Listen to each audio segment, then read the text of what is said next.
a guide you to schedule reels on your Instagram. So let's hop into Instagram. You can go to the reel for posting it. You can tap on reel. There you can select it from your gallery, or otherwise you can go to your camera roll. So let's say I'm doing on this. Now let's say I'm recording this.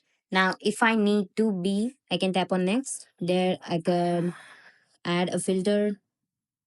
I can add this, and from there I can tap on next. And now if I need to schedule this reel, I can tap on more options. In the top, you can find add reminder. If you tap on that, you can name that event and you can start the time. Let's say I need to upload this in the next Saturday. I can go for the time over there.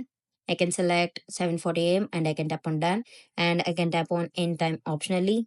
So let's say I'm ending time, and I can, let's say that event name may be business, and I can tap on done. And now that online event which could be posted, that could be created. This is how you can schedule reels on Instagram. Thank you.